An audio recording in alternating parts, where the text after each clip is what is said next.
아멘. 주님이 이곳에 임재하셨습니다. 예배는 우리가 주님 임재 안으로 들어가는 것입니다. 정말 성전에 와서 뜰을 지나고 성소를 지나고 지성소로 들어가는 이 과정이 우리의 예배 안에 있습니다. 그러니까 여러분, 우리가 주님의 임재 안으로 들어가려면 지성소 안에 들어가야 되겠죠. 지성소 안에는 여러분 혼자 들어가는 거예요. 누구랑 막 같이 이렇게 손잡고 들어가는 게 아니고요. 대제사장이 홀로 들어가는 곳이지만 예수님께서 우리의 대제사장이 되시고 그 휘장을 찢으셨죠. 위에서 아래로 하나님께서 예수님을 통해 휘장을 찢으셨습니다. 우리는 주님의 지성소 안으로 이미 들어갈 수 있습니다. 여러분, 거기에 들락날락 한다는 걸 믿으십시오. 여러분이 그곳에 들락날락 합니다. 그런데 혼자 들어가십시오. 그 시간은 주님과 나만 있는 거예요. 예수님과 나만 있는 거예요. 그 지성소 안에는 다른 게 있는 게 아니에요. 내 걱정거리, 내가 생각하는 사람, 나의 어떠한 목적, 목표, 내가 해야 할 일, 이런 모든 것을 갖고 들어가는 게 아니고요. 그냥 나와 주님, 단 둘만이 그곳에 있는 겁니다. 나는 주님께 나를 드리고 주님은 주님의 것을 내게 부어주시는 곳. 나는 거기에서 내 모든 것을 주님 앞에 쏟아드리고 그 주님은 내 모든 존재를 다시 새롭게 하셔서 주님의 사람으로 다시 회복시키는 그곳이 바로 지성소입니다. 여러분, 예배 안에서 예배를 드릴 때에 주님의 임재 안으로 들어가셔서 주님의 지성소 안에서 주님을 만나셔야 합니다. 그래서 여러분, 우리가 예배가 막 너무 산만하면 사실은 여러분 마음이 막 흐트러질 수 있고요. 여러분 막 다른 생각이 막 비집고 들어와서 여러분 지성소에 들어가는 것에 발목을 잡을 수가 있어요. 여러분이 최대한 주님께 집중하고 그분 앞에서 여러분 자신이 다른 모든 것들을 치우고 오직 주님께만 여러분 자신의 마음을 쏟아드릴 수 있도록 더욱 집중하셔야 됩니다. 그렇게 할 때 여러분이 지성소 안으로 쑥 들어가게 되죠. 그렇게 할 때 여러분이 주님의 터치를 받으시든지 주님의 얼굴을 보시든지 주님의 마음이 부어지든지 주님의 음성을 듣든지 그 주님의 만남의 모든 것들이 여러분 가운데 열리게 됩니다. 이게 예배 안에서 주님이 이루시고자 하는 뜻이에요. 그러니까 우리는 예배 속에서 그걸 항상 경험해야 되는 거죠. 지성소 안으로 들어가서 주님을 배우는 지점까지 가야 합니다. 그렇게 하기를 여러분 힘쓰시길 축복합니다. 우리의 예배가 좀 달라져야 되겠죠. 여러분, 우리 헵시바 찬양팀을 위해서 이상희 전사님을 위해서 기도를 많이 해주시길 바랍니다. 한번 생각해 보세요, 여러분. 수요일 예배, 금요일 예배, 주일 1부, 2부 예배를 인도해야 돼요. 우리 헵시바 찬양팀이 또 그 찬양 예배를 이끌어야 돼요. 여러분, 그게 늘 새롭게 하기 쉬울까요? 아주 신선하게 매일 예배마다 막 새롭게 막 그렇게 하기가 쉬울까요? 그렇게 해야 하는데 그렇게 하기가 쉽지 않아요. 우리의 기도가, 여러분의 기도가 필요하고 여러분의 중보기도와 여러분의 격려와 그런 여러분의 때로는 진짜 감사와 칭찬과 이런 것들이 필요합니다. 그래서 힘을 내고 더 마음을 뜨겁게 또 용기를 내고 주님이 듣게 하시는구나, 주님이 힘을 주시는구나 하는 그런 마음으로 또 더 기쁨으로 할 수 있게 격려해야 되죠. 그죠? 여러분 더 그렇게 해주시길 바랍니다. 더 그렇게 해주세요. 우리 헵시바 찬양팀이 더 아주 새로운 예배를, 그러한 찬양과 경배를 이끌어갈 수 있도록 전심으로 주님을 먼저 앞에서 예배할 수 있도록 여러분이 그렇게 좀 기도해 주시고 많이 격려해 주시고 감사해 주시기를 바랍니다. 얼마나 감사해요, 여러분. 그죠? 얼마나 감사해요.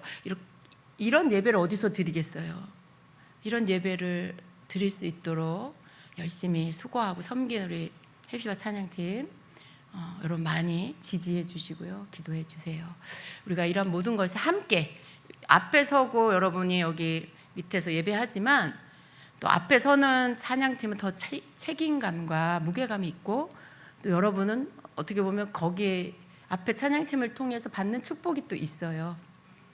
그런데 같이 갈 수 있어야 되죠. 이런 예배를 드릴 수 있도록 하는 우리 또 찬양팀들을 축복하고 또 여러분 다른 거 다 몰라도 꼭 중보기도 해주시기 바랍니다. 찬양팀을 위해서 꼭 늘 기도하시기를 바랍니다. 그래서 우리가 주님 앞에 좋은 예배를 계속 드리고 예배 안에서 주님을 계속 만날 수 있도록 그렇게 하시기를 바랍니다. 우리 주님께서 우리를 만나 주실 때 또 주님께서 예언의 말씀으로 이렇게 주님의 마음을 뜻을 우리에게 나타내실 때 얼마나 감사해요. 아, 주님이 우리를 사랑하시는구나. 아, 주님은 다른 어떤 것보다도 임재 안에 우리가 들어가서 주님을 만나기를 원하시는구나. 여러분 그런 것들을 다시 알게 될 때 여러분의 마음에 평강이 임하는 거예요. 여러분 마음 불안하고 초조하고 이랬던 상태에서 주님의 메시지를 딱 들으면 다른 것들이 다 내려지잖아요. 아, 주님의 임재 안으로 들어가서 주님을 배우면 되는구나. 아, 주님을 사랑하면 되는구나. 그러면 주님께서 모든 부분들을 다시 새롭게 해주시는구나. 믿음으로 여러분 것들을 받는 거예요. 그러면서 여러분 마음이 힘을 얻고 회복이 되는 겁니다. 그러한 이 시간을 여러분 소중히 여기시고 예배를 더욱 사모하시고 또 예배를 위해서 예배를 섬기는 이들을 위해서 또 말씀을 전하는 우리 김 목사님과 저를 위해서 우리 찬양팀을 위해서 이렇게 또 방송팀에서 수고하는 우리 방송팀을 위해서 여러분 늘 중보해 주시기를 바랍니다. 제가 지금 여러분 이렇게 기도하시는 분이 많이 안 계신 것 같다는 생각이 드는 것 같다라고 말할 수 있다라고. 여러분 교회를 위해서 첫 번째로 기도하셔야 돼요.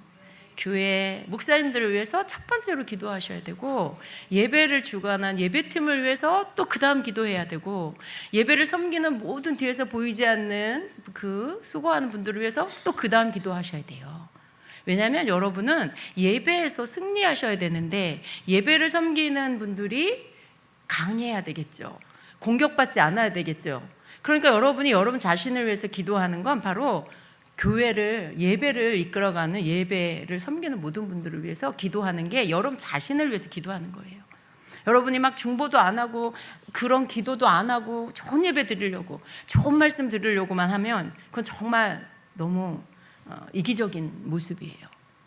여러분이 좋은 말씀 들으려면 중보기도 하시고 목사님들을 위해서 기도하시고 여러분이 정말 깊은 찬양과 경배를 드려 주시면 임재 안으로 들어가기 원하시면 또 이상희 전사님과 찬양팀을 위해서 기도하시고 방송팀을 위해서 기도하시고 이래야 여러분이 기도한 대로 그러한 일들이 우리 가운데 일어날 수 있는 거예요.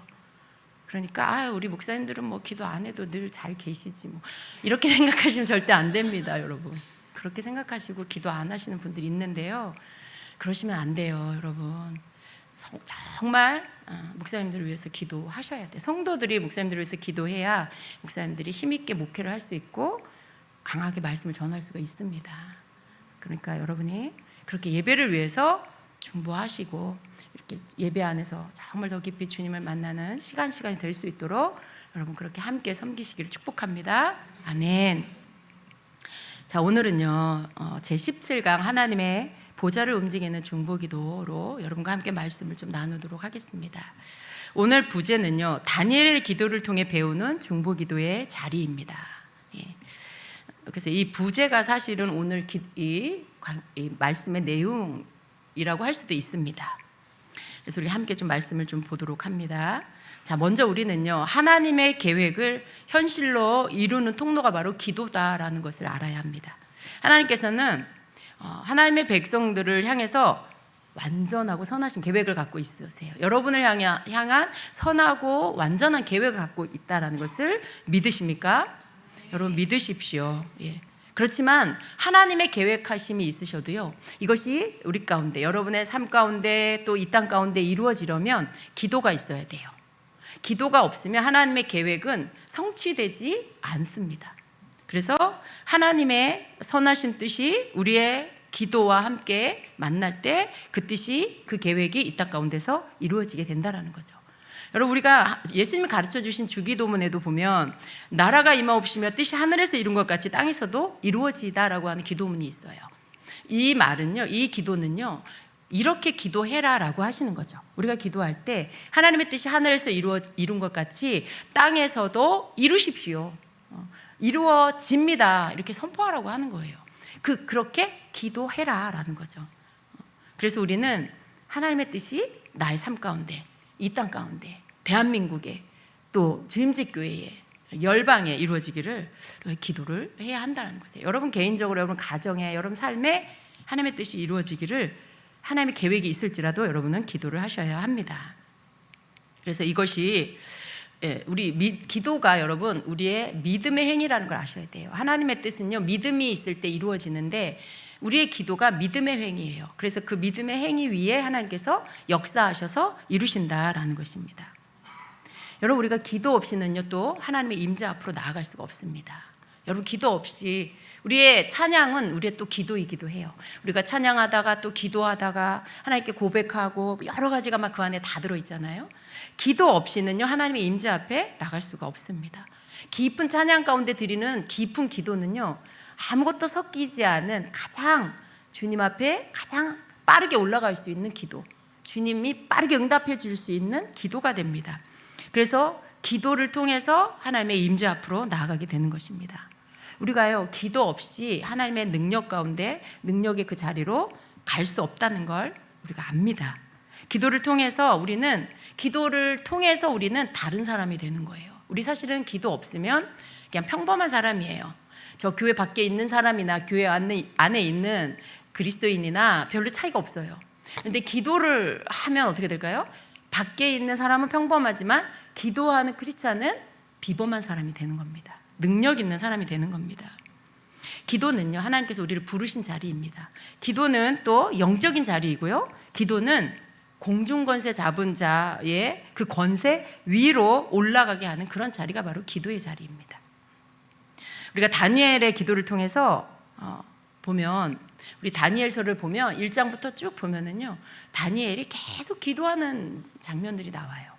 근데 놀랍게도 다니엘은요 기도하고 나서 어떤 테스트가 있어요.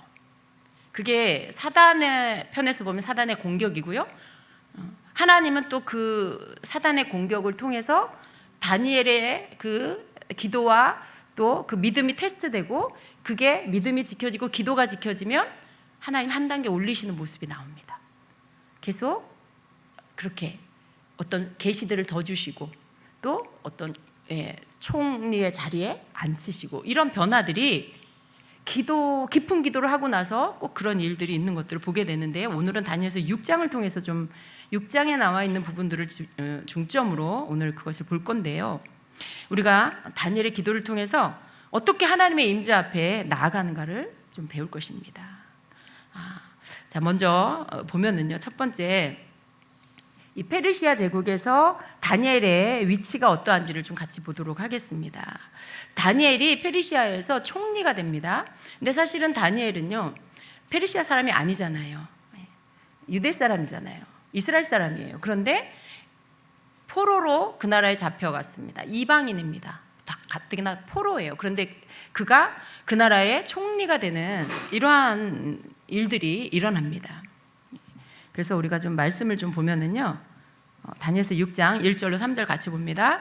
다리오가 자기의 뜻대로 고관 120명을 세워 전국을 통치하게 하고 또 그들 위에 총리 셋을 두었으니 다니엘이 그 중에 하나이라. 이는 고관들로 총리에게 자기의 직무를 보게 하여 왕에게 손해가 없게 하려 함이었더라. 다니엘은 마음이 민첩하여 총리들과 고관들 위에 뛰어남으로 왕이 그를 세워 전국을 다스리게 하고자 한지라. 아멘. 자, 이렇게 다니엘 당시의 페르시아 제국의 권력 구조는 지금 우리가 읽은 말씀과도 같이 그렇게 됐습니다. 가장 밑에 명의 그 고관들, 방백들이 지방을 다스리고 있습니다. 그리고 그 위에 그들 위에 총리가 있습니다. 세 사람의 총리가 있는데 두 사람은 그냥 일반 총리고요. 그 위에 수석 총리가 있어서 이 두 총리 위에 수석 총리가 또 있습니다. 근데 그 위에 그리고 다리오 왕이 있습니다. 왕이 있어요. 그런데 다니엘의 위치가 어디냐면 바로 이 수석 총리의 자리에 있었습니다. 굉장히 높은 자리인 거예요. 왕 밑에 그 위치가 바로 다니엘이었던 것입니다.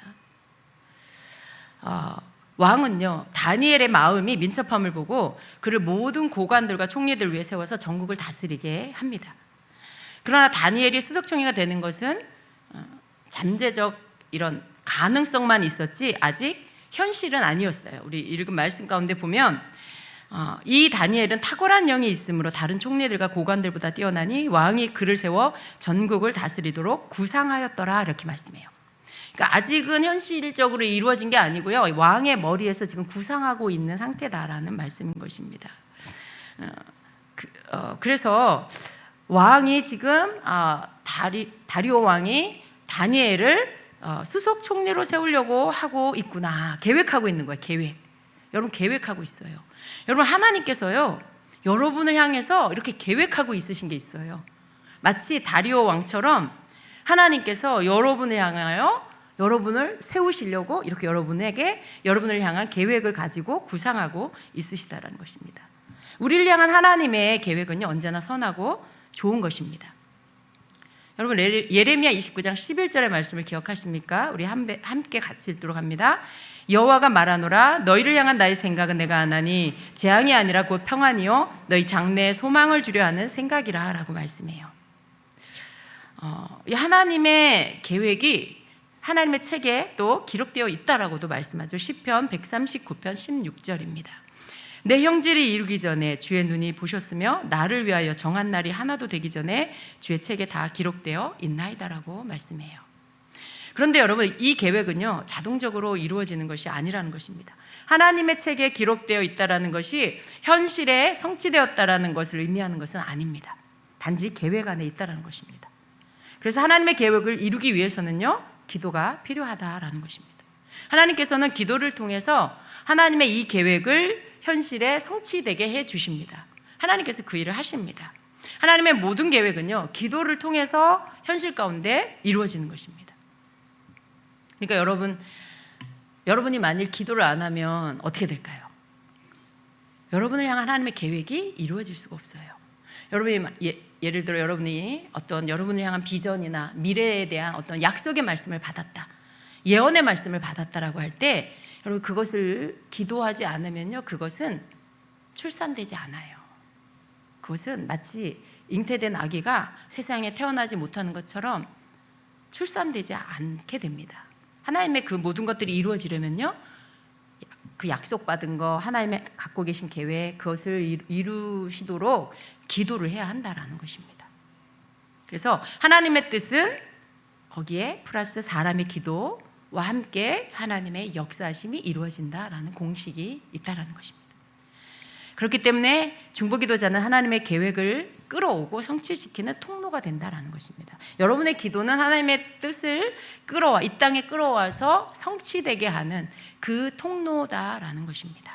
그래서 하나님의 그 계획이 내 삶의 영역에 아직 실현되지 않은 그런 상태라면 기도를 통해서 그것을 현실로 전환되도록 기도를 시작해야 한다라는 것입니다. 근데 여러분, 큰 두 번째로요, 하나님의 계획을 또 방해하는 대적의 공격이 있다는 것을 우리가 알아야 합니다. 우리는요, 우리를 향한 하나님의 계획이 드러나기 시작하면 반대로 언제나 이것을 방해하는 악한 영의 사단의 공격이 뒤따른다는 것을 알고 있어야 돼요. 사단은요, 하나님의 뜻이 이 땅에 이루어지는 걸 원하지 않습니다. 어떻게 해서든지 그것을 방해하고 그것을 무너뜨리려고 합니다. 하나님의 뜻이 이 땅 가운데 이루어지는 것들을요, 두려워해요. 악한 영은, 사단은 이것을 두려워합니다. 그래서 어떻게 합니까? 기도를 못하게 방해하죠. 기도를 못하도록 공격합니다. 그런데 하나님은 어떻게 하십니까? 이 기도하는 자를 보호해 주시고요, 승리하게 하신다라는 걸 믿으십시오. 여러분, 우리가 중보기도를 한다, 주님의 뜻을 위해 기도를 한다, 내가 기도하는 삶을 산다라고 할 때 사단이 공격할 수 있다는 걸 그냥 알고 있어야 돼요. 그게 두려워서 기도를 하지 못하면 그건 아무것도 이룰 수가 없는 거예요. 여러분이 기도를 할 때 항상 사단은 공격할 수 있어, 이걸 알고 기도하셔야 돼요. 그리고 또 한 가지 더 알아야 될 건, 그러나 하나님은 나를 지키고 보호하셔. 사단이 나를 찝쩍거릴 수는 있지만, 악한 영이 나를 공격할 수는 있지만, 그러나 하나님 나를 지키고 보호하셔. 하나님 나를 승리케 하실 거야. 이걸 믿으셔야 돼요. 그래야 여러분이 기도에 승리를 할 수가 있습니다. 자, 다니엘을 대적하는 사람들이 있었습니다. 다니엘이 지금 신분적으로 총리에 오를 수 있는 자격이 안 되는 사람이었어요. 다니엘은 이방인이었고 다니엘은 포로였기 때문입니다. 그런데 이 같은 다니엘을 수석의 자리에, 수석 총리의 자리에 앉혀야 되겠구나라고 생각하는 이 다리오 왕의 이 생각, 여기에 대한 어떤 반대되는 그 밑에 신하들이 어떨까요? 그 고관들, 그 총리들이 어떤 생각을 할까요? 딱 보니까 다리오 왕이 너무 다니엘을 이뻐하는 거죠. 막 총애하고 신임하는 거예요. 그게 눈에 보이겠죠. 그럼 그들이 어떻게 할까요? 여러분, 여기는 다 정치 세계잖아요. 이 정치 세계 안에 이 권력 다툼이라는 것은 어디에나 다 있는 것 같습니다. 그 총리들과 이 사람들이요, 다니엘이 가장 높은 자리에 앉는 것을 원하지 않아요. 지가 뭔데 이런 거죠. 아니, 어디서 굴러온 돌이 박힌 돌을 빼려고 해, 뭐 이런 거 같아요. 그래서 지금 그를 공격합니다. 그래서 모의를 하고 자기들끼리 막 계략을 꾸밉니다. 자, 여기 4절에 보면은요, 다리오 왕이 다니엘을 수석 총리에 앉히고자 하는 구상을 들은 다른 2명의 총리들과 120명의 이 고관들이 다니엘의 총리 임명을 막고자 힘을 모아요. 다니엘의 허물 찾는 일을 이제 어떻게 해서 그 허물을 찾아서 그를 왕의 총애에서 끊어지게 할까, 이런 모의를 시작합니다. 그래서 4절에 보면, 이에 총리들과 고관들이 국사에 대하여 다니엘을 고발할 근거를 찾고자 하였으나 아무 근거, 아무 허물도 찾지 못하였으니 이는 그가 충성되어 아무 그릇됨도 없고 아무 허물도 없음이었더라 라고 말씀해요. 그리고요, 여러분 7절에 가면은요, 이제 또 더 많은 세력을 확장시킵니다. 자신들의 악한 그 계획을 함께 할 더 많은 사람들을 함께 또 모아가지고 더 크게 세력을 키워가지고 이 일들을 막으려고 합니다. 수석 총리 되는 것을 막으려고 하죠. 7절 우리 같이 읽습니다. 나라의 모든 총리와 지사와 총독과 법관과 관원이 의논하고 왕에게 한 법률을 세우며 한 금령을 정하실 것을 구하나이다. 왕이여, 그것은 곧 이제부터 30일 동안에 누구든지 왕 외에 어떤 신에게나 사람에게 무엇을 구하면 사자굴에 던져넣기로 한 것이니이다. 그리고 이제 이 일을 가지고 왕에게 청원을 올리는 거죠. 여러분, 상식적으로 우리가 참 이것을 이해하기가 어려워요. 왜냐하면 정치판은요, 각자의 자기 이익을 추구하는 그런 세계죠. 자기의 그 색깔을 뚜렷하게 갖고 있는 곳이 바로 정치의 세계입니다. 모든 정치하는 사람들이, 이 나라의 이 사람들이 가뜩이나 이 대국이에요. 대국, 페르시아는. 그런데 지금 그 아래 모든 사람들이 한 마음이 됐다라는 게 놀랍지 않습니까?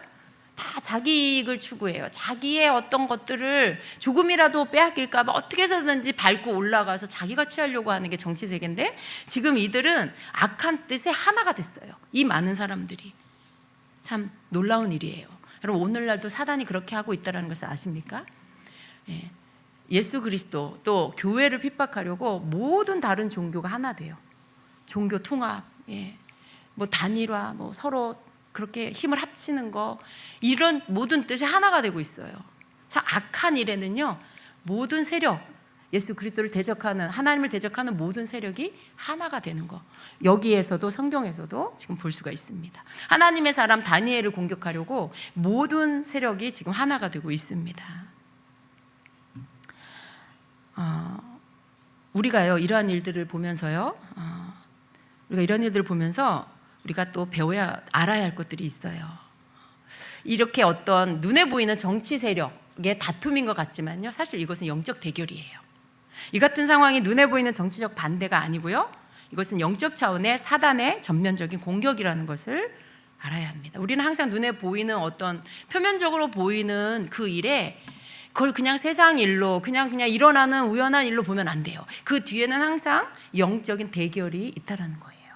그래서 일어나는 모든 일 속에 우리가 항상 그 뒷부분을 볼 수 있는 눈을 가져야 하고요. 우리가 기도하며 싸울 때에도요, 사람을 상대로, 혈과 육을 상대로 싸우고 공격하는 게 아니라 그 뒤에서 조종하고 역사하는 악한 영을 향해서 우리가 공격하고 대적하고 싸울 수 있어야 한다라는 것입니다. 그들은요, 마침내 다니엘을 올무에 빠뜨리기 위해서 모략을 세웁니다. 그것은 뭐냐면 하나님의 율법에서 그것을 찾아내는 거예요. 아무런 흠도 없고 아무 허물도 없는 충성된 다니엘, 그를 올무에 걸리게 하는 건 하나님의 율법, 그 율법에 저촉되게 하는 일들을 만드는 거죠. 그래서 다니엘서 6장 4절 9절에서 이렇게 말씀합니다. 같이 읽습니다. 이에 총리들과 고관들이 국사에 대하여 다니엘을 고발할 근거를 찾고자 했으나 아무 근거, 아무 허물도 찾지 못하였으니 이는 그가 충성되어 아무 그릇됨도 없고 아무 허물도 없음이었더라. 그들이 이르되 이 다니엘은 그 하나님의 율법에서 근거를 찾지 못하면 그를 고발할 수 없으리라 하고, 이에 총리들과 고관들이 모여 왕에게 나아가서 그에게 말하되 다리오 왕이여 만수무강하옵소서. 나라의 모든 총리와 지사와 총독과 법관과 관원이 의논하고 왕에게 한 법률을 세우며 한 금령을 정하실 것을 구하나이다. 왕이여 그것은 곧 이제부터 30일 동안에 누구든지 왕 외에 어떤 신에게나 사람에게 무엇을 구하면 사자굴에 던져넣기로 한 것이니이다. 그런즉 왕이여 원하건대 금령을 세우시고 그 조서에 왕의 도장을 찍어 메대와 바사에 고치지 아니하는 규례를 따라 그것을 다시 고치지 못하게 하옵소서 하매, 이에 다리오 왕이 조서에 왕의 도장을 찍어 금령을 내니라. 아멘. 자, 지금 이들이 짜낸 계략이요, 날마다 기도하는 다니엘이 그것을 못하게 하는 것을 법을 정할 때 거기에 걸릴 거라는 걸 알았어요. 그래서 지금 30일 동안에 누구든지 왕 외에 어떤 신에게나 사람에게 무엇을 구하며, 그러니까 기도하면이겠죠. 그러면 사자굴에 던져넣기로 법을 만든 거예요. 여러분, 다니엘의 예를 통해서 우리가 깨닫게 되는 것이 있는데요, 우리의 대적들도, 여러분의 대적들도 하나님이 주목하는 한 사람이 하나님의 보좌로 나아가는 것을 막기 위해서 연합해서 대항한다는 거, 이걸 아셔야 돼요. 온 힘을 다해서 그리하지 못하도록 막아섭니다. 모든 것들을 다 동원해서 여러분 그렇게 하나님 보좌 앞으로 나가지 못하도록 방해하고 가로막는다는 거, 그걸 아셔야 돼요. 아주 사소하게 어떤 게 있어요. 여러분, 나 이제 오늘부터 기도해야지. 뭐 작정 기도를 작정한다거나 뭐 아침 금식을 작정한다거나, 여러분 뭔가 하나님 앞에 더 가까이 나아가려고 작정하면 무슨 일이 생겨요? 왜 평상시에도 있지도 않던 약속이 잡히고 밥 먹자 그러고 뭐 저녁 약속이 잡히고 여러분 기도하려고 하는 시간에 뭐 약속이 오고 잡히고 이런 일들이 생겨요. 그죠? 그래서 여러분 마음을 막 흔들잖아요. 그냥 내일부터 할까? 여러분이 그냥 기도하려고 생각만 해도, 그 생각만 해도 벌써 방해가 막 몰려와요. 주변에 사람들이 가만히 안 있어요. 그들이 그러는 게 아니고 그들을 이용하는 악한 영이 그렇게 하는 거예요. 여러분 기도하지 못하게 하려고, 하나님 보좌에 나아가지 못하게 하려고요. 그런 일들이 일어난다라는 거예요. 지금 우리가 성경을 보면요, 다니엘을 향한 공격을 보세요. 못하게 하려고 하는 이 세력들이 모두가 힘을 똘똘 뭉쳐가지고 법까지 만들면서 고치지 못할 법을 만들어서 지금 다니엘을 가로막으려고 한다라는 것입니다.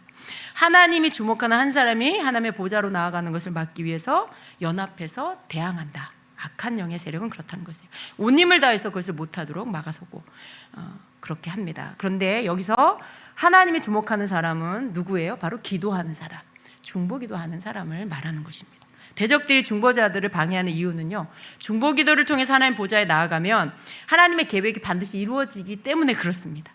여러분이 기도를 하면 여러분이 바뀔 것을 알아요. 여러분이 기도를 하면 여러분 가정이 변화될 것을 마귀는 알고 있어요. 교회가 바뀌고 나라가 바뀔 걸 알고 있어요. 그러니까 어떻게 해서든지 그걸 못하도록 가로막는다라는 것입니다. 중보기도는요, 하나님 앞에, 즉 하나님 보좌 앞에 나아가게 하는 능력이에요. 그러니까 여러분이 기도의 자리에 가서 앉으면 결국 그 기도가 하나님의 보좌 앞에까지 나아가도록 하는 능력이 된다라는 거예요. 그래서 사단은요, 이러한 것들을 중보기도를 못하도록 이렇게 계략을 세운다라는 것입니다. 기도자가 하나님의 계획을 이 땅 가운데 끌어오기 때문에 사단은 모든 수단을 동원해서 방해하는 것입니다. 그리고 중보기도자를 어떻게 해요? 함정에 빠뜨려요. 여러분, 중보기도자를 함정에 빠뜨린다는 것은 여러분에게 적용하면 이런 거예요. 기도를 하려고 했는데, 날마다 기도를 작정했는데 갑자기 어떤 사건이 일어나면서 여러분 마음을 막 다 상하게 만들어. 여러분 마음이 쑥대밭이 되게 한다거나, 갑자기 무슨 사건이 일어나서 걱정, 근심이 생기게 한다거나, 그래서 기도할 마음이 안 생겨. 기도하면 뭐해? 기도해서 뭐해? 이런 마음이 들게 한다라는 거예요. 그래서 막 여러분 막 이렇게 개인적으로도요, 이러한 막 사건들이 일어나면서 여러분의 마음이 기도 못하도록 이렇게 만들어 버린다라는 거예요. 그러니 이 나라의 하나님께서 쓰시는 이 다니엘은 어땠겠어요? 정말 이 모든 이 세력들, 권력을 가진 모든 이들이 교묘하게 치밀한 계획을 꾸미고 공격을 시도한다라는 것입니다. 그래서 여러분이 만약에 기도를 시작을 했는데 무슨 관계가 깨진다거나 막 오해가 생긴다거나, 여러분 마음이 막 낙심이 된다거나, 감정이 상해버린다거나, 갑자기 몸이 막 너무 힘들어 그런다거나, 여러분이 그러면 내가 몸이 지금 기도보다 건강을 돌봐야 되겠구나. 내가 좀 잠을 좀 푹 자고 좀 피로를 좀 풀어야 되겠구나.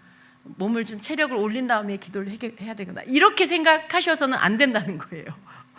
여러분, 그거는 그냥 여러분으로 하여금 여러분 마음을 약하게 하려고 하는, 모든 사단이 동원해서 건드릴 수 있는 여러분의 연약함을 다 건드린 거예요. 감정이 약한 사람은 감정을 쓰셔야 될 것이고, 또 여러분의 체력이 항상 걱정되는 사람, 여러분 체력을 건들 것이고, 관계가 힘든 사람은 관계를 통해 공격이 올 것이고, 그런 식으로 사단은요, 어떻게 해서든지 여러분을 공격해서 기도하지 못하게 한다는 걸 알아야 돼요. 그러니까 그런 일이 일어난다, 기도를 시작했는데 그런 일이 일어난다, 이거 방해구나, 이거 사단의 공격이구나 아시고 무시하고 그냥 하셔야 되는 거예요. 그런 일이 일어나도 여러분 거기에 뺏기지 마시고 그냥 기도하시면 되는 거죠. 그래야 여러분이 이길 수가 있다는 것입니다. 오히려 여러분은 사단이 이걸 너무 싫어하는구나, 내가 지금 기도하려고 하는 걸 너무 싫어하는구나, 그럼 내가 더 해야지, 이렇게 하셔야 되는 거죠. 그래서 여러분이 그런 방해가 오면은 사단이 지금 떨고 있구나, 이렇게 아시면 되는 거예요. 내가 지금 이거 기도하는 거 사단이 지금 떨고 있구나, 그래서 온갖 몸부림을 다치는구나, 이렇게 여러분이 아시면 된다는 것입니다. 그래서 여러분 두려워하지 마시고 멈추지 마시고 계속 기도하시면 됩니다. 자, 큰 세 번째로요, 하나님의 계획을 이루기 위해서는 대가를 지불해야 한다라는 것을 여러분이 또 아셔야 돼요. 하나님의 계획을 이루기 위해 대가를 지불해야 된다. 그래서 여러분이 기도를 시작했을 때 예상치 못한 일들이 생기고, 뭔가 이런 오해가 생기고 고난이 오고 이럴 때, 심지어 여러분의 막 어떤 다니엘처럼 생명의 위협을 가하는 그런 일들이 생긴다 해도 여러분 그것을 가지고 뒤로 물러나는 게 아니고 대가를 치를 준비를 하셔야 돼요. 무슨 일이 일어나더라도 나는 기도할 거야, 하나님 날 지켜주실 거야 라는 믿음을 갖고 대가 지불할 각오를 하고 여러분이 기도를 하셔야 돼요. 그리고 하나님께서 응답하시겠구나, 벌써부터 이런 일이 일어나는 걸 보니 하나님 응답하시겠구나, 이걸 믿으시고 그런 신호로 보시고 여러분이 기도를 하셔야 되는 거죠. 자, 대가를 치르는 일에 대한 각오, 여러분이 이게 쉬운 것 같지만요, 사실은 직면하게 되면 그렇지 않은 분들이 굉장히 많습니다. 대가를 치른다라는 것은 여러분에게 공포감이 올 수도 있고, 두려운 일들이 일어날 수도 있고, 막 뭔가 위협하는 일들이 여러분에게 일어날 수 있어요. 그런 일이 일어났을 때 여러분 아무렇지도 않게 그냥 무시하고 여러분 계속해서 기도할 수 있을까요? 말은 쉬워요. 그런 일이 없을 때는 난 그렇게 할 거예요 라고 할 수 있는데, 막상 그런 일이 일어나면요, 안절부절, 그리고 그냥 그런 모든 일을 모면하고 싶은 마음, 그런 것들이 인간의 마음 안에 생길 수가 있어요. 그런데 여러분이 이런 일들을 계속 경험을 하다 보면 알아요.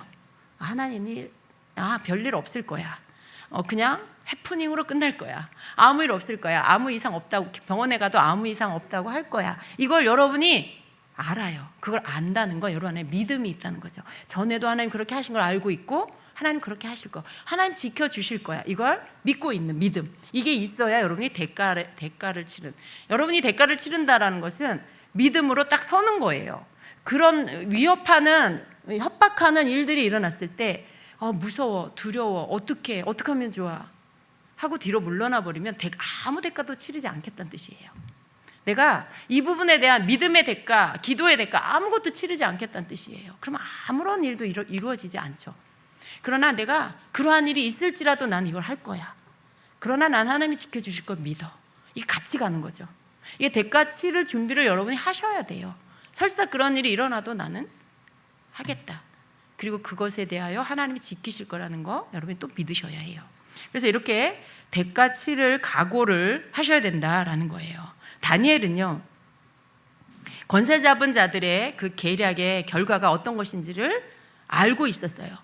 근데 자기 스스로 그 대가를 치를 그런 것들을 마다하지 않았다라는 거예요. 왜냐하면 기도 외에는 적을 이길 수도 없고 하나님의 계획을 이룰 수도 없다는 것을 알고 있기 때문에 그렇습니다. 여러분, 그러면 기도 안 하면, 여러분이 무서워서 두려워서 기도 안 하면 일이 뭐가 달라집니까? 여러분의 그러한 문제, 산 같은 문제들이 해결됩니까? 여러분이 구원해야 할 누군가를 위한 중보기도, 그 사람이 예수님을 믿게 됩니까? 여러분이 안 하면 아무 변화가 안 일어나요. 그러니까 대가를 치르고라도 할 각오를 하셔야 되고, 그냥 길이 하나밖에 없다라고 생각하셔야 돼요. 뒤로 물러날 길은 없다. 그냥 이 길밖에 없다. 앞으로 가는 길밖에 없다라는 거를 믿으시고 그냥 가던 대로 하던 대로 기도하시고, 하나님 저는 하겠습니다. 하나님 지켜주실 거 믿습니다. 하나님 막아주실 거 믿습니다 하고 그냥 가는 거, 이런 믿음이 필요하다라는 겁니다. 다니엘은 그렇게 했던 것입니다. 다니엘이요, 하나님과 하나님의 계획을 위해서 기꺼이 자신의 생명도 내어놓겠다라는 굳은 결심을 하게 됐어요.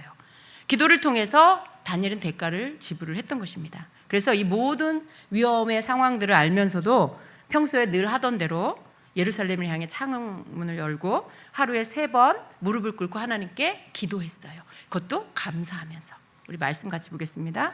다니엘서 6장 10절을 같이 읽겠습니다. 다니엘이 이 조서에 어인이 찍힌 것을 알고도 자기 집에 돌아가서는 그 방에 예루살렘으로 향하여 열린 창에서 전에 행하던 대로 하루 3번씩 무릎을 꿇고 기도하며 그 하나님께 감사하였더라. 아멘. 여러분, 참 이렇게 하기가 쉽지 않죠. 근데 다니엘이 지금 이렇게 기도를 합니다. 다니엘에게 있어서 기도는요, 생명의 문제였어요. 자기의 지금 이 상황에서 다니엘이 기도를 한다는 건 내가 죽을 각오를 합니다. 내가 사자굴에 들어갈 각오를 합니다라는 뜻이죠. 예. 그리고 하나님의 뜻을 지켜내는 믿음의 싸움이었기 때문에 그가 뒤로 물러나지 않았던 것입니다. 그래서 이제 이 기도 가운데서 보면 첫 번째 보면 예루살렘을 향하는 문을 열어놓고 기도를 했다라고 말씀해요. 다니엘이요, 자신의 기도 생활이 적에게 노출이 지금 되고 있는 거예요. 바깥을 향한 창문이죠. 창문은 열어놓으면 안에서의 소리와 그런 것들이 밖으로 보이잖아요. 다 들리잖아요. 지금 늘 그렇게 예루살렘을 향해서 창문을 열어놓고 기도를 했는데, 그 창을 향하여 기도를 했는데, 지금 누군가에게 기도를 하면 사자굴에 넣는다라고 하는 어명이 떨어졌어요. 근데 지금 그걸 알면서도 다니엘은요, 여전히 평상시 하던 대로 예루살렘 창을 열어놓고 거기에서 기도를 합니다. 적에게 노출이 돼도 나는 그렇게 하겠다라는 뜻이죠. 이것은 다니엘이 하나님을 향한 자신의 신앙을 나의 환경과 상황에 타협하지 않겠다라는 뜻이에요. 네, 타협하지 않고 나는 하나님 앞에 내 믿음대로, 내가 평상시에 하던 대로 그렇게 하겠습니다 라는 것이죠. 또 예루살렘 향해서 문을 열어놓고, 창문을 열어놓고 기도한다는 것은요, 여러분, 예루살렘은 성전이 있는 곳이지요. 성전은 하나님의 임재가 있는 곳, 하나님을 만나는 곳입니다. 거룩한 곳이죠. 그런데 다니엘은요, 비록 포로로 잡혀와서 바벨론에서 포로로 있지만, 그래서 성전에 갈 수는 없지만요, 예루살렘의 성전을 향해서 창을 열어놓고 하나님께 기도한 거예요. 하나님의 임재를 사모하고 예배를 사모하면서 하나님의 그 거룩한 곳에 있기를 사모하는 마음으로 하나님을 향한 그 믿음과 사랑을 가지고 그렇게 기도를 한 것입니다. 그것도 자신이 늘 하던 대로 하나님의 뜻이 이루어지기를 기도했던 것입니다. 그리고 또 다니엘은요, 감사했다라고 말씀하고 있어요. 이렇게 위험한 상황에서 지금 내가 이렇게 기도하는 거 분명히 밖에서 사람들이 감시하고 있어요. 너 기도하기만 해, 너는 딱 걸렸어, 이렇게 하는 거죠. 바로 잡아가서 왕 앞으로 끌고 가서 고발하고 그리고 사자굴에 던지려고 지금 밖에서 다 포위하고 있을 거예요. 감시하고 있을 거예요. 그럼에도 불구하고 그 속에서 창을 열어놓고 기도하면서 또 감사했다라고 말씀하고 있어요. 어떻게 이런 상황에서 여러분 감사할 수 있을까요? 어떻게 이런 상황에서 하나님 앞에 감사할 수 있을까요? 하나님, 저를 살려주세요. 하나님, 저는 기도합니다. 그렇지만 하나님, 이 상황들을 모면하게 해주세요. 제 생명을 지켜주세요. 막 이렇게 기도하지 않았을까요? 여러분 어떻게 기도할까요? 여러분은 네. 딱 그렇게 기도하겠죠. 그럼 다니엘은요 감사했대요. 하나님 감사합니다. 이렇게 기도했다는 거예요. 와, 참 놀랍습니다. 하나님 앞에 나아가서 감사하면서 기도하는 모습. 여러분 다니엘에게는요 하늘의 보좌에 앉아 계신 하나님을 향해서 흔들리지 않는 믿음, 그리고 어떤 위협이 와도 기도를 멈추지 않겠다라는 자신의 믿음의 의지를 보여준 그런 모습이에요. 여러분 지금의 이 다니엘의 모습이요 사실 대가를 치르는 모습이에요. 적들이 와서 자신을 감시하고 자기를 잡아가려고 틈을 노리고 있는 때에 만약에 내가 그 대가를 지불하지 않고 그냥 쟤네들 갈 때까지 기도를 좀 쉬자 이렇게 하면 어떻게 되는 거예요? 자기는 안전할지는 모르지만 하나님 앞에서 믿음을 보이는 것들은 없는 거예요. 자신이 기도하고 있는 거에 대한 응답은 없는 거예요. 하나님 앞에서의 하나님이 인정해 주시는 그런 것은 없는 거죠. 근데 다니엘은요 하나님께 뭘 바래서가 아니고 믿음 안에서 하나님의 뜻이 이루어지기를, 그리고 하나님을 사랑하기 때문에 하나님의 계획하심이 이루어지기를 원했기 때문에 한결같은 모습으로 이 위험한 상황에서도 평소에 하던 대로 그렇게 하나님 앞에 기도하고 감사했다라는 말씀인 거예요. 할 수 없는 것을 하는 게 대가를 치르는 거예요.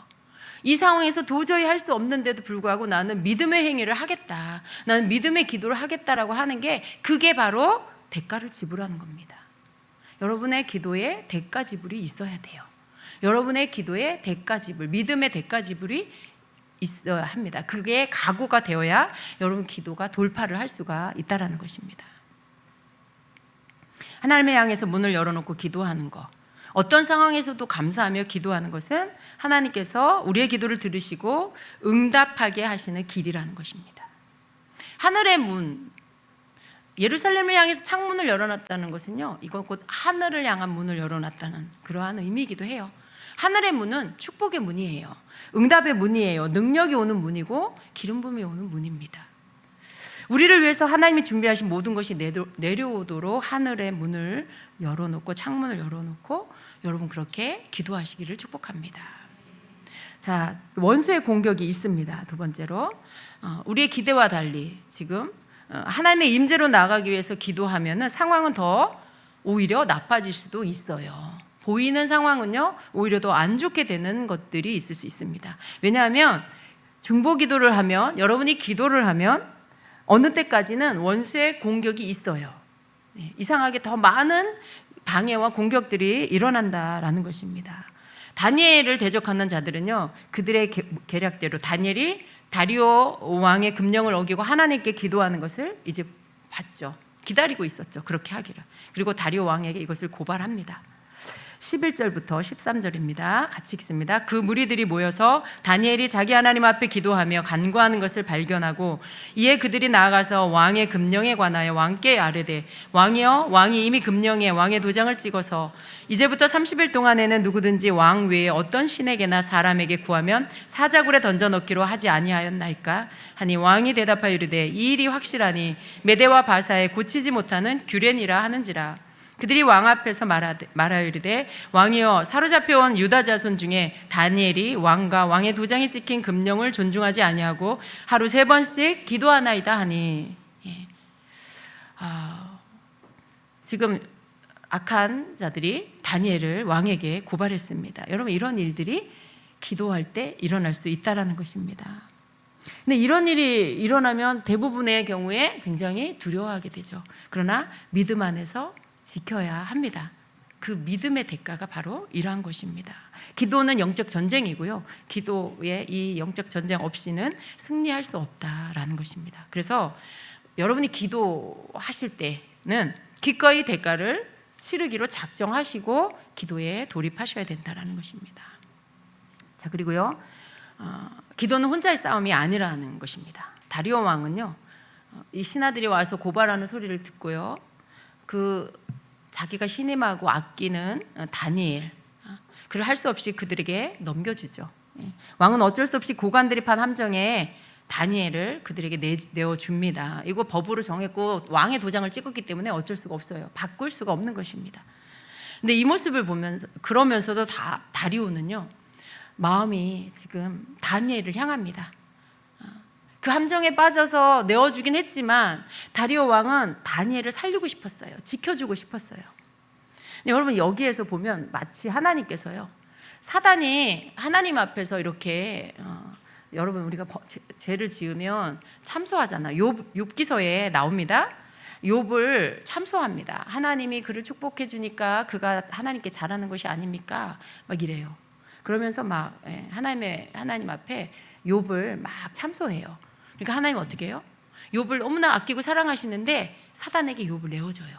그래, 너 그러면 욥의 생명만 건드리지 말고 그의 모든 것들을 한번 시험해봐 하고 허락을 해주는 장면이 나옵니다. 우리 한번 읽어볼까요? 욥기 1장 6절부터 1절부터 쭉 같이 읽겠습니다. 시작. 하루는 하나님의 아들들이 와서 여호와 앞에 섰고 사탄도 그들 가운데에 온지라. 여호와께서 사탄에게 이르시되 내가 어디서 왔느냐. 사탄이 여호와께 대답하여 이르되 땅을 두루돌아 여기저기 다녀왔나이다. 여호와께서 사탄에게 이르시되 내가 내 종 욥을 주의하여 보았느냐. 그와 같이 온전하고 정직하여 하나님을 경외하며 악에서 떠난 자는 세상에 없느니라. 사단이 여호와께 대답하여 이르되 욥이 어찌 까닭없이 하나님을 경외하리이까. 주께서 그와 그의 집과 그의 모든 소유물을 울타리로 두르심 때문이 아니니까. 주께서 그의 손으로 하는 바를 복되게 하사 그의 소유물이 땅에 넘치게 하셨음이니이다.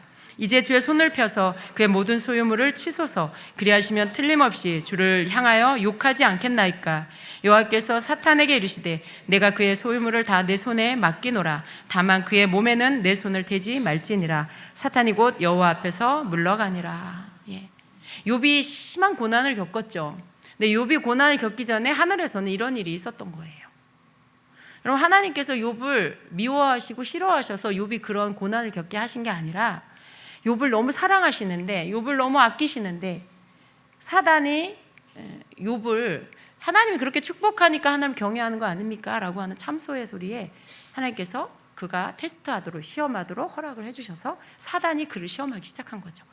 근데 그런 모든 일 속에도 욥은 결코 믿음을 저버리지 않고 하나님 경외하기를 멈추지 않고 끝까지 하나님을 경외하는 일을 지키죠. 여러분, 이렇게 믿음은요, 테스트를 받게 돼 있어요.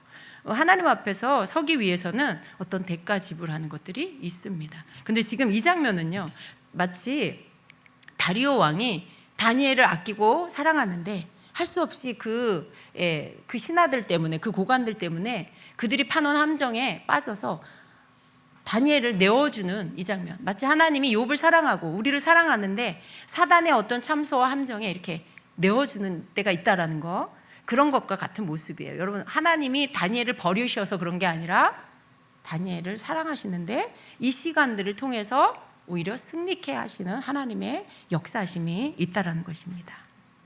다리오 왕이요, 다니엘을 향한 사랑과 기대를 거두지 않았습니다. 14절부터 17절까지 같이 읽습니다. 왕이 이 말을 듣고 그로 말미암아 심히 근심하여 다니엘을 구원하려고 마음을 쓰며 그를 건져내려고 힘을 다하다가 해가 질 때에 이르렀더라. 그 무리들이 또 모여 왕에게로 나와서 왕께 말하되 왕이여, 메대와 바사의 규례를 아시거니와 왕께서 세우신 금령과 법도는 고치지 못할 것이니이다 하니, 이에 왕이 명령하며 다니엘을 끌어다가 사자굴에 던져 넣는지라. 왕이 다니엘에게 이르되 내가 항상 섬기는 너의 하나님이 너를 구원하시리라 하니라. 이에 돌을 굴려다가 돌 어기를 막음에 왕이 그의 도장과 귀족들의 도장으로 봉하였으니 이는 다니엘에 대한 조치를 고치지 못하게 하려 함이었더라. 아멘. 다리오 왕은요, 다니엘을 내어준 뒤에 밤새도록 다니엘을 위해서 금식하고 오락을 금하고 잠을 자지 않았다라고 말씀을 하고 있어요.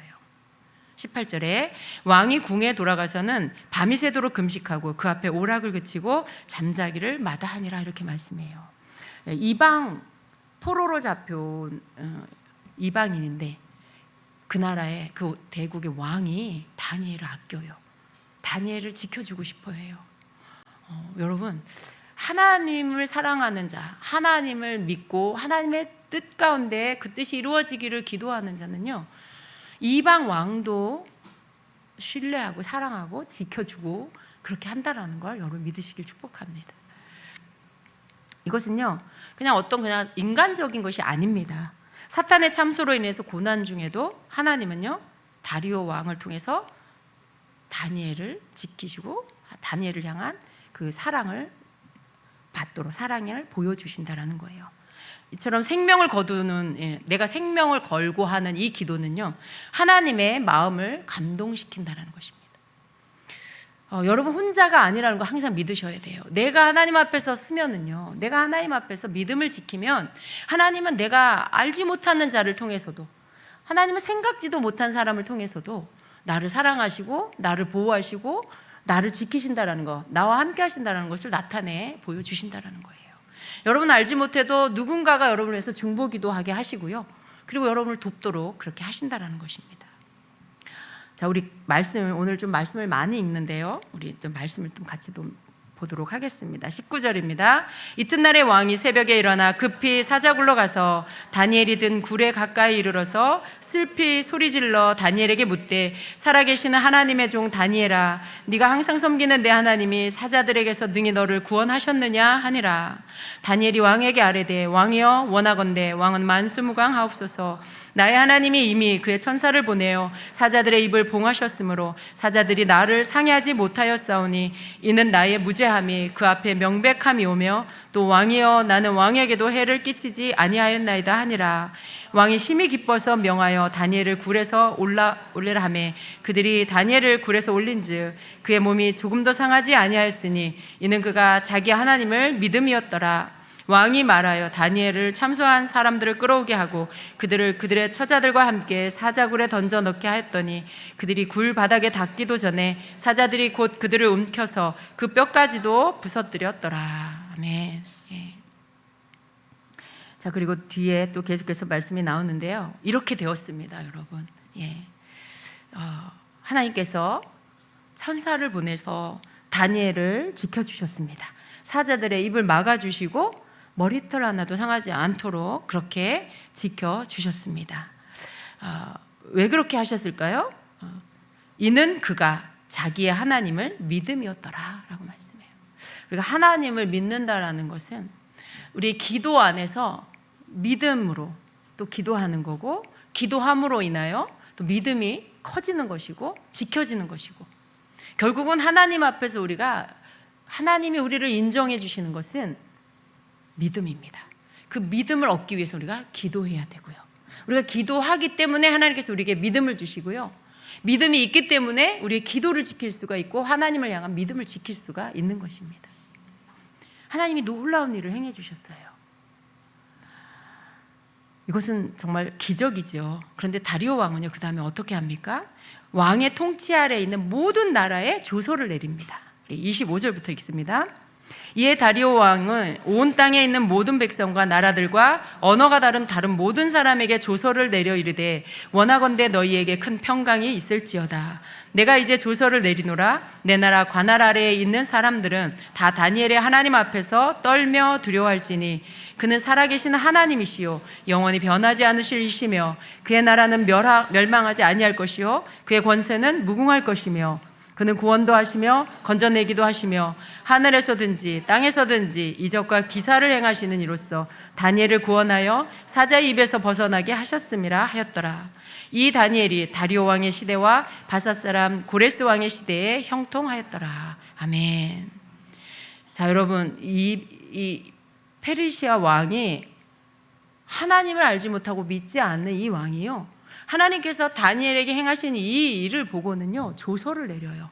자기 통치 아래에 있는 모든 나라 백성들에게 조서를 내려요. 그게 뭐냐면, 다니엘이 하나님 앞에서 떨며 두려워해라.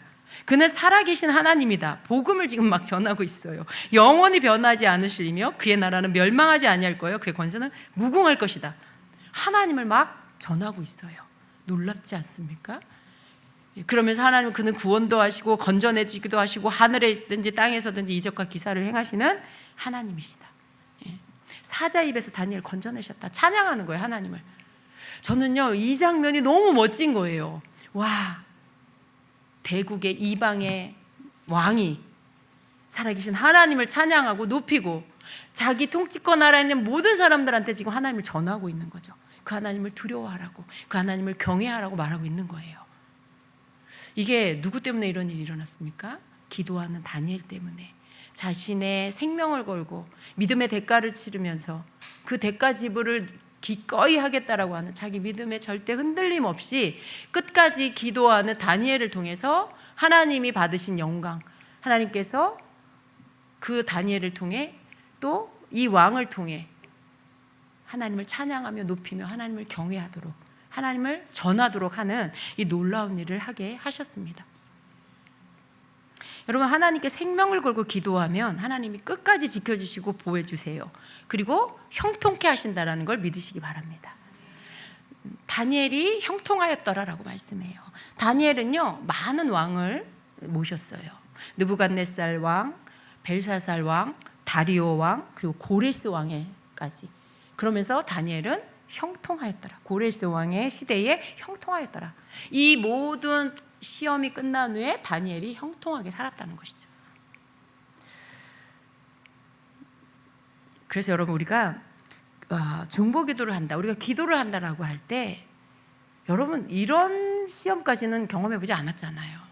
그러니까 막 어디 생명을 걸고 뭐 어디 사자굴에 들어가고 생명을 걸고 어디에 죽음 앞에 서고 그런 일들은 아직 여러분 없잖아요, 그죠? 그런데 크지는 않아도 우리 모두는요, 각자의 믿음의 분량만큼의 그런 테스트를 받아요. 기도에 어떤 기도를 하면 방해하고 또 그것들을 멈추게 하려고 하는 악한 영의 공격들을 받습니다. 그럼 모든 것 안에서 우리는 끝까지 믿음을 지키며 기도해야 하고요. 그리고 하나님은 기도하는 자에게 결코 혼자 기도하게 하시지 않는다는 걸 믿으셔야 돼요. 난 우리 집에서 믿는 사람 나밖에 없어. 난 너무 힘들어. 난 너무 외로워. 난 힘이 없어. 이렇게 생각할 수도 있어요. 근데 여러분, 그렇지 않습니다. 하나님은요, 내가 우리 집에서 혼자 믿는다 하면요, 어딘가에 누군가에게 중보를 시켜요. 그 사람을 위해서. 누군가를 시켜서 중보하게 하시고, 그래서 그 중보 기도를 통해 하나님 응답하셔서 그 사람에 힘을 주시고. 그래서 절대 기도는 혼자 하는 게 아니라는 거 믿으셔야 돼요. 절대 여러분 혼자 기도하는 거 아닙니다. 하나님은요, 기도하는 자에게 또 다른 기도의 중보자를 붙이셔서 그 기도에 힘을 실어주시고 승리하게 해주신다라는 것입니다. 그래서 여러분, 기도하다가 너무 힘들어, 그래서 포기해버려, 지쳐버려, 그리고는 마음에 원망만 생겨, 하나님은 내 기도를 듣지 않으시는 것 같아, 내게는 귀를 닫으신 것 같아, 이렇게 느껴질 때 여러분, 절대 그렇게 생각하지 마시고요, 끝까지 인내하시면서 기도하시기 바랍니다. 다니엘을 기억하면서 끝까지 기도할 때 하나님께서 들으신다라는 걸 믿고 기도하시기를 바랍니다. 어떠한 방해가 오더라도요, 너무 개의치 마시고 그냥 혹 그런 일들이 일어나, 예를 들어 여러분 자녀가 아플 수도 있고 어떤 사건이 일어날 수도 있어요. 그렇다 할지라도요, 여러분 그냥 대가 지불할 각오하고 하세요. 아프면, 예를 들어 애가 아팠다, 근데 죽지 않아요. 여러분, 치료 받으면 나아요. 그러니까 너무 거기에 마음 뺏겨가지고 두려워하고 이러면 아무것도 할 수 없어요. 그래? 그러면 엄마 기도 끝나고 병원 가자. 여러분, 그냥 아무렇지도 않게 받아들이는 이게 필요해요. 여러분, 제가 선교를 나갈 때 항상 집에 무슨 일이 일어났었어요. 지금은 그런 일이 없는데 이전에는요, 하나님의 일을 위해서 뭔가 막 이렇게 순종하고 나아가면요, 기도하고 순종하고 뭐 이렇게 나가면 선교를 나갔는데 거기에서 아이가 쓰러졌대요. 학교를 가다가 쓰러졌대요. 사람들이 119를 불러서 실려갔대요. 그러면 막 철렁하잖아요, 마음이. 이게 도대체 어떻게 됐을까? 상태는 어떨까? 근데 그 일을 한 번 겪고 두 번 겪고 막 이러니까 선교를 가면 꼭 그런 일이 생기는 거예요. 꼭 약한 아이가 꼭 무슨 일이 생겨요. 막 길에서 쓰러지든지 갑자기 막 독감이 걸리고 뭐 감기가 너무 심해가지고 막 병원에 가야 되고 열이 막 39도 40도까지 막 올라가고, 우리가 없는데. 근데 여러분, 그런 일 때문에 어떻게 해야 돼요? 애가 병원에 입원하고 갑자기 막 뭐가 터지고 그러면 갑자기 선교의 모든 일정을 중단하고 집에 와야 되나요? 처음에는 조금 놀랬어요. 막 그랬는데요. 기도했어요. 어떻게 할 수가 없잖아요. 거기서 하나님께 막 기도하고 그러면 평안을 주세요. 걱정하지 말라고 하시고, 그러면 이제 딱 내려놓고 그냥 하던 일, 선교의 모든 일정을 소화합니다. 그러면 이제 그 다음 날 뭐 이렇게 전화가 와요. 다 괜찮아졌다고.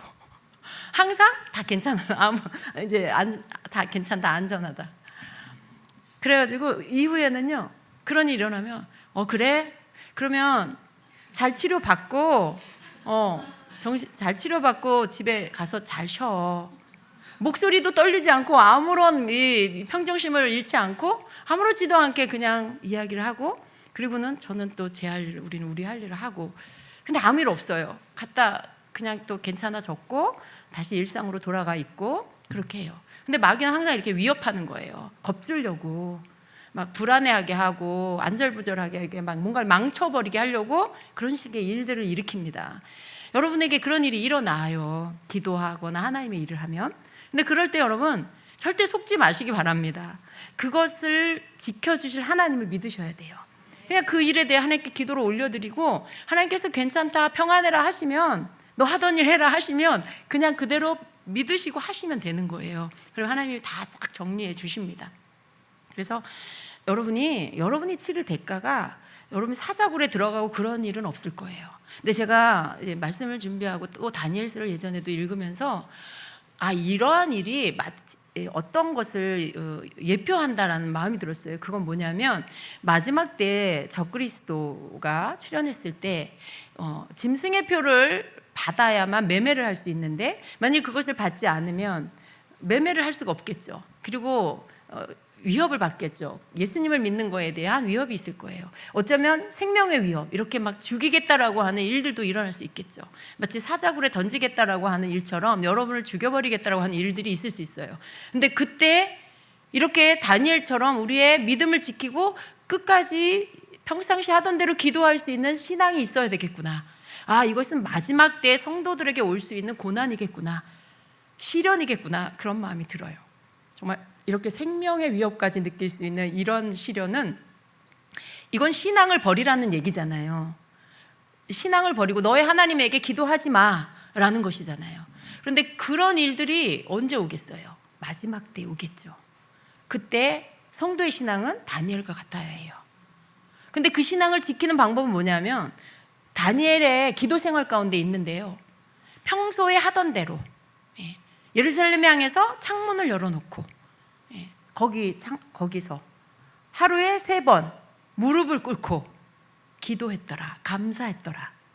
이게 그냥 평소에 하던 대로라는 이 말이요, 다니엘의 신앙생활이, 기도생활이 이랬다라는 걸 우리가 알 수가 있죠. 이런 시련이 와서 지금 다급해서 기도하는 게 아니라 늘 하던 대로 이렇게 했다라는 말씀인 거죠. 그런데 늘 그렇게 기도하던 다니엘이기 때문에 이 시련을 이길 수 있었다라는 거죠. 만약에 기도가 없었다라면, 다급해서 하나님 살려주세요 하고 기도하면 이런 일이 일어날 수가 없어요. 그런데 평상시에 늘 하던 대로 무릎을 꿇고 기도했다. 저는 이 무릎을 꿇고 여러분 무릎을 꿇는다는 건 무슨 의미예요? 하나님 앞에 복종하는 거죠. 하나님 앞에 겸손히 복종한다는 뜻이에요. 그래서 때로 여러분 우리가 기도할 때, 여러분 집에서 기도할 때, 어디서 기도하든지 뭐 성전에서도 무릎을 꿇을 수 있죠. 무릎을 꿇고 기도를 해보세요. 여러분 마음 상태, 태도가 달라집니다. 그리고요, 우리가 다니엘의 기도를 좀 배웠으면 좋겠어요. 늘 하던 대로 예루살렘을 향한다는 것은 우리가 늘 천국 하나님 보좌를 사모하는 마음, 하나님의 임재를 사모하는 마음, 천국을 사모하는 마음이겠죠. 그 마음을 갖고 늘 기도하는 거예요. 어떤 시련이 오고 외롭고 힘들어도, 다니엘은 얼마나 인간적으로는 외로웠겠어요. 다니엘이요, 이른 나이에 포로로 갔어요. 10대에 다른 나라에서 하나님을 섬기는 게 허용되지 않은 그런 나라에서 얼마나 외로웠겠어요. 근데 여러분에게 외로움이 오고 여러분이 힘들고 어렵고 그런 때에도 난 너무 삶이 힘들다, 그게 아니라 하나님을 사랑하고 하나님을 바라보고 하나님 보좌를 바라보면서 하나님 앞에 기도하는 거, 하나님께 무릎을 꿇고 하나님의 뜻 앞에 내가 순종하겠습니다. 복종하겠습니다. 하나님의 모든 뜻이 나의 삶의 첫 번째가 돼서 그것을 늘 하루에 3번 주님을 바라보면서, 하나님 바라보면서 하나님 앞에 무릎 꿇고 감사하며 기도한 이 다니엘의 기도 생활, 우리가 이것을 배워야 될 것 같습니다. 그렇죠? 때로는 여러분 좀 기도할 때 무릎을 좀 꿇으세요. 저는 요즘에 무릎을 꿇고 기도합니다. 사실 무릎이 그렇게 무릎에 좋지는 않아요. 무릎 꿇는 게. 그렇지만요, 그것 때문에 하나님 앞에 무릎을 못 꿇는 건 아닌 것 같아서 저도 무릎을 꿇고, 하나님 제 무릎을 주님께 맡깁니다. 그리고 무릎을 꿇고 좀 기도를 해요. 그러면 하나님 앞에 더 마음이 드려져요. 무릎을 꿇고, 때로는 그 무릎 꿇은 채로 엎드려서 이렇게 기도를 하는데, 무릎을 꿇는다는 게 참 좋은 것 같아요. 여러분 언제 무릎 꿇어 보셨어요? 나를 드립니다라는 뜻, 하나님의 뜻에 내가 복종합니다라는 뜻, 주님밖에 없습니다라는 뜻, 내 소망은 주님이십니다라는 뜻, 그런 뜻이 무릎을 꿇는 이런 자세에서 다 들어있는데, 또 감사했더라는 이 말씀이 너무 감동이 돼요. 저는 감사할 수 없는 이 상황에서 다니엘은 늘 감사하면서 하나님께 기도했다라는 거죠. 여러분 어떤 상황에서도 감사할 수 있는 여러분이 되십시오. 우리가 좀 이렇게 의지를 갖고 해야 될 것 같아요. 감사할 게 없어, 감사할 상황이 아니야. 그런데 이렇게 포로로 잡혀간 다니엘, 지금 죽음의 위기 앞에 왔는데도 감사하는 다니엘. 그렇다면 내가 감사 못할 게 뭐가 있을까? 내 상황 가운데 감사하지 못할 게 뭐가 있어? 내가 다니엘보다 더 안 좋은 상황인 게 뭐가 있나? 라는 생각을 여러분 하셔야 돼요. 그래서 그냥 감사하기로 작정하는 거죠. 그냥 감사하기로 내가 결정해 버리는 거예요. 그래서 하나님 감사합니다. 하나님 감사합니다. 그냥 감사를 하나님께 고백하는 그 기도를 드리는 거. 이게 여러분의 기도 가운데 가지고 와서 여러분이 그렇게 하시기를 축복합니다. 그래서 이게 다니엘이 하나님 앞에서 큰 계시를 받은 자, 어떤 마지막 때에 대한 계시를 다니엘이 받았잖아요. 다니엘의 계시는요 점점 커집니다. 처음보다 점점 뒤로 갈수록 다니엘의 계시는 커지고요, 마지막 때에 대한 계시를 받아요. 그때 당시에 다니엘은 그게 무슨 뜻인지도 모르죠. 이게 다니엘서가 구약의 계시록이라고 말하잖아요. 그럴 만큼 다니엘은 큰 계시를 하나님께 받은 거예요. 어떻게 그렇게 받을 수 있었을까요? 그의 기도 생활, 그의 믿음이 하나님 앞에서 이렇게 목숨을 걸고 믿음이 테스트 받는 이 시간들을 기도함으로, 기도를 멈추지 않음으로 계속해서 해 나감으로 인해서 그 시간들을 통과할 때마다 한 단계씩 하나님께서 올리시고 그에게 더 많은 계시들을 주셨다는 거죠.